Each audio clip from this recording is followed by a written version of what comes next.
भारत अगर हिंदू राष्ट्र बन जाता है तो बेशक इस देश के लिए एक भारी खतरा उत्पन्न हो सकता है।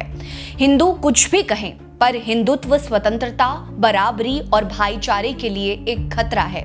ये लोकतंत्र के लिए सही नहीं है। हिंदू राज को हर कीमत पर रोका जाना चाहिए। इन शब्दों ने ये साबित किया है कि आज का वर्तमान बाबा साहेब अम्बेडकर 85 साल पहले ही भाग चुके थे। जिस खतरे का अम्बेडकर को सबसे ज्यादा डर था, वो आज भारत के दरवाजे पर दस्तक दे चुका है। हिंदू संस्कृति को पूरे भारत के लिए आदर्श बनाना आरएसएस का घोषित लक्ष्य था, है और रहेगा। बाबा साहेब हिंदू धर्म में फैले जातिवाद के सख्त खिलाफ थे और साथ ही वो उन सभी चीजों के खिलाफ थे जो इसको बढ़ावा देने का काम करता है, चाहे वो मनुस्मृति हो या आरएसएस। आरएसएस आज भले ही बाबा साहेब को अपना आदर्श मानता हो, उनके विचारों को अपनाने का संदेश देता हो, लेकिन एक समय ऐसा भी था जब आरएसएस और बाबा साहेब डॉक्टर भीमराव अंबेडकर ने खुलकर एक दूसरे का विरोध किया था। हिंदुत्व में फैले आडंबरों के खिलाफ बाबा साहेब की उठती आवाज आरएसएस को कभी स्वीकार ही नहीं हुई। नमस्कार, मेरा नाम रीटा है। आज की वीडियो में मैं आपको एक सच बताऊंगी जो आरएसएस के कई झूठे दावों की पोल खोलता है। सवाल ये कि बाबा साहेब अम्बेडकर ने क्यों किया था आरएसएस का विरोध? बाबा साहेब और आरएसएस के बीच कैसे रिश्ते थे? बात 1947 के आसपास की है, जब देश को धर्म के आधार पर बांटने का फैसला किया गया था। एक नया इस्लामिक देश मुसलमानों के लिए बनाया गया, पाकिस्तान। घोषणा की गई कि जो भी मुसलमान पाकिस्तान जाना चाहते हैं जा सकते हैं और जिन्हें भारत में रहना है वो भारत में रहें। लेकिन आरएसएस ने इसका विरोध किया। वो चाहते थे कि जब इस्लामिक देश बन ही रहा है तो भारत पूरी तरह से हिंदू राष्ट्र होना चाहिए।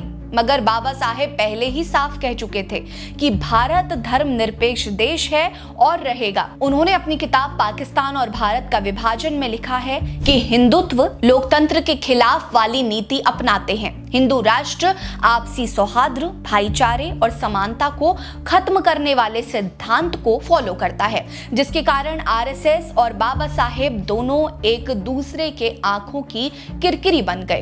बाबा साहेब के विचारों को कभी भी आरएसएस ने स्वीकार नहीं किया। इसका एक बहुत बड़ा उदाहरण है हिंदू कोड बिल का विरोध। भारत को आजादी मिलने के बाद देश के पहले कानून मंत्री के रूप में बाबा साहेब हिंदू कोड बिल नाम का एक विधेयक लेकर आए थे, जिसमें कई ऐसे पॉइंट्स थे जो उस समय पुरुष प्रधान समाज के लिए पचाना काफी मुश्किल थे। हिंदू कोड बिल के अनुसार महिलाओं को तलाक लेने का हक, दूसरी जाति में शादी करने का हक और पिता की पैतृक संपत्ति में हक देने की बात कही गई थी। इसके अलावा पुरुष के एक से ज्यादा विवाह पर भी रोक लगाने की बात थी। इस विधेयक का आरएसएस, अखिल भारतीय राम राज्य परिषद, जनसंघ, हिंदू महासभा ने खुलकर विरोध किया था। अकेले आरएसएस ने करीब 75 से ज्यादा सभा की थी, जिसमें नए बिल को हिंदू परंपरा और भारतीय संस्कृति पर हमला कहा। इस दौरान अंबेडकर के कई पुतले फूके गए, जिसके बाद तो अंबेडकर हिंदू धर्म में फैली इन कुरीतियों का और डटकर विरोध करने लगे थे।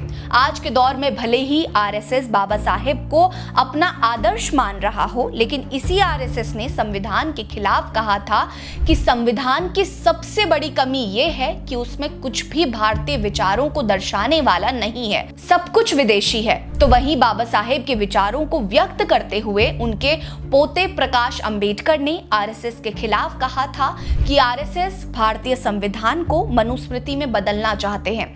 आरएसएस ने कभी भी बाबा साहेब के विचारों को फॉलो नहीं किया। वो हमेशा से ही स्वर्ण जाति व्यवस्था को आगे बढ़ाने, महिलाओं को दबाने और दलितों के विकास के खिलाफ रहे हैं। बाबा साहेब ने आरएसएस के विचारों के खिलाफ टिप्पणी करते हुए अपने विचार व्यक्त किए थे। वो कहते थे कि आरएसएस जैसे संघ हमेशा के लिए बैन होने चाहिए। बाबा साहेब उन्हें समाज के लिए सबसे बड़ा खतरा मानते थे। आरएसएस जैसे संगठन सामाजिक व्यवस्था को आगे बढ़ाने के लिए नहीं, बल्कि रूढ़िवादी परंपराओं और सोच को थोपने भर के लिए बनाई गई है, जो मानवता के लिए खतरा है। ऐसा बाबा साहेब डॉक्टर भीमराव अंबेडकर का मानना था। अब तो आप इस बात से भली भांति वाकिफ हो चुके होंगे कि बाबा साहेब और आरएसएस के बीच में असल में कैसे रिश्ते थे।